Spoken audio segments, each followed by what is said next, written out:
Hi, Crossroads. We thought that it would be important for you guys, for the volunteers, for the leaders, for our student leaders and our professional staff to kind of come together for just about 5 to maybe 7 minutes, and for me to give South Central a state of the ministry address. And I know that we haven't done very much of that, but we're doing it now. Joe is doing one for Northwest, and South Central gets my voice. Sorry.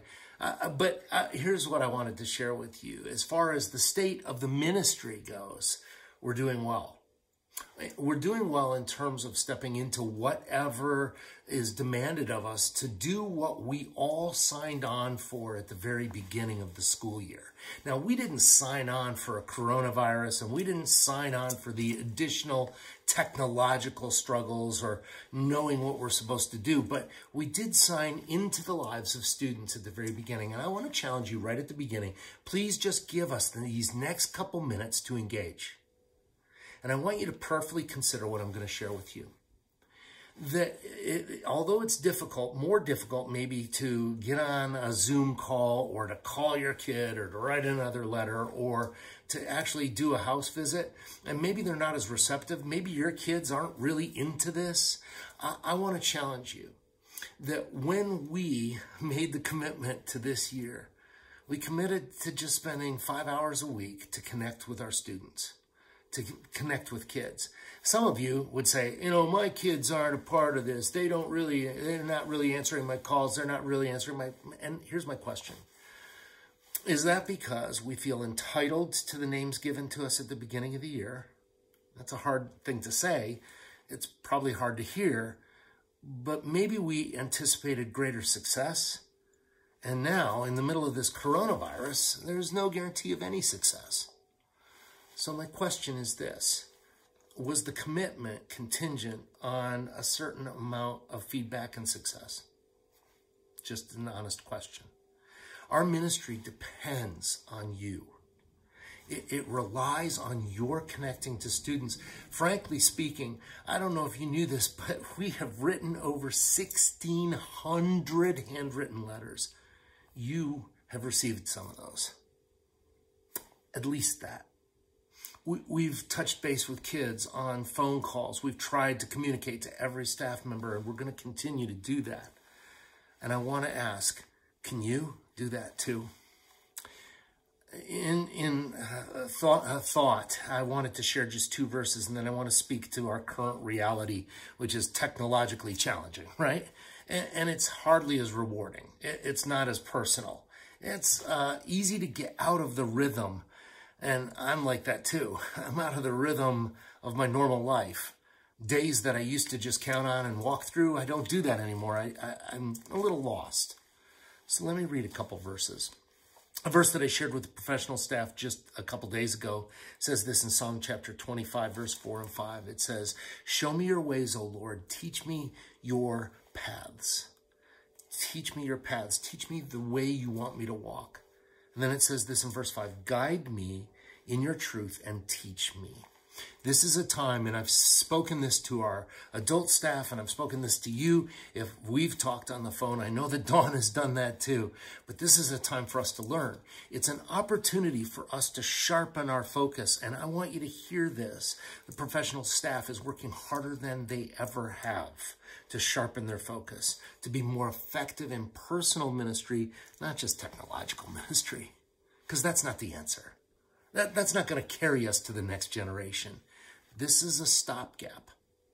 It's something that we can use to maintain and keep students connected, and you are the way that works.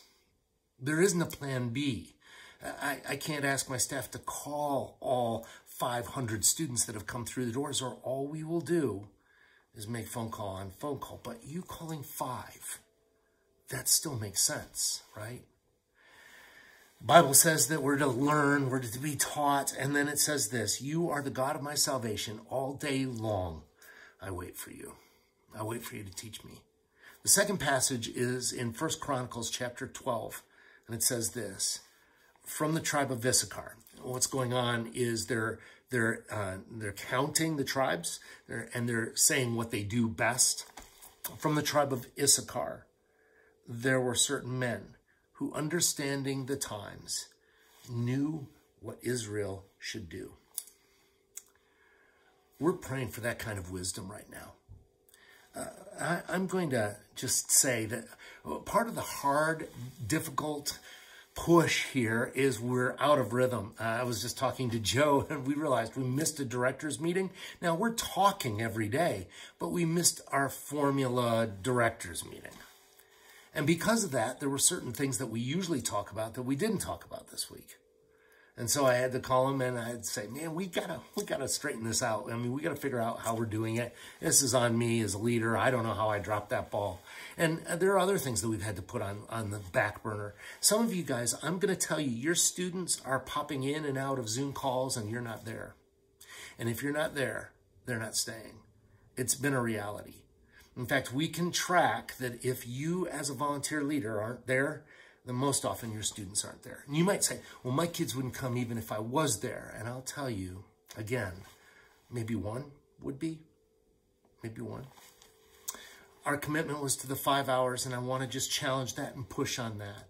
See, the way to push through this crisis is not to say, we'll bail, we're gonna back off until things become normal again.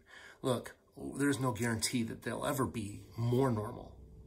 And so my question is this: what's God asked you to do? In fact, I could probably jump back to the beginning of the year and say, what did God ask you to do at the beginning of the year? See, we're still in that year, and your students still need you. In the same way that they needed you at the beginning of the year, they need you now. So this is me redoubling my effort to communicate to you. We've got a training coming up in a while. It seems like it was forever ago, but we've got a training coming up and we'll touch base that way. But on these Zoom calls, I want you to do me a favor. I want you to read the work that's gone into the communication every single week. I want you to visit our Facebook page. Look, you're not spending 5 hours a week going to students' games or birthday parties or events. Maybe you can call them. Maybe you can engage them. I know that one of our staff is having a viewing party every night during the time of our prayer at 10 o'clock. Every night, a prayer goes online, every night. Could you pray with us? And don't just pray with us. Could you share that with your students? If you're not on Facebook, then text it to them and tell them to go to Facebook. If you're not familiar with that, then I know you know how to get to YouTube, Crossroads Farm, Nighttime Prayers. You'll find us. And share that. Not because we need some kind of a number boost, but because this is a way for us to pray with our students. Call them on the phone and say, let's pray together at 10. And when they're leading in prayer, we're going to pray. Maybe this is going to be an opportunity for you to step into a student's life that you haven't before. And I've got to be honest, there are some students that we've reached out to, and they've been hungry. There have been students that we've reached out to, and they've been alone, molested, abused, injured, depressed, not doing well. I still believe, like I believed 20 years ago when Crossroads started, like I believed at the beginning of this year when we got together, that the key to ministry is not me. It's not Facebook. It's not Zoom. It's you. You connecting with Jesus Christ on a personal level and engaging students because you care. This is the greatest time to show them that you love them and you care. I'm excited about what God's going to do next because I know that he does not allow his word to return void. And I will share with you that we are going to see God do amazing things through you.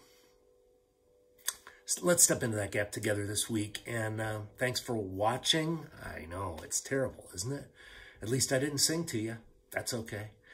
But thanks for watching, and I hope that before long we'll be playing cornhole at the farm.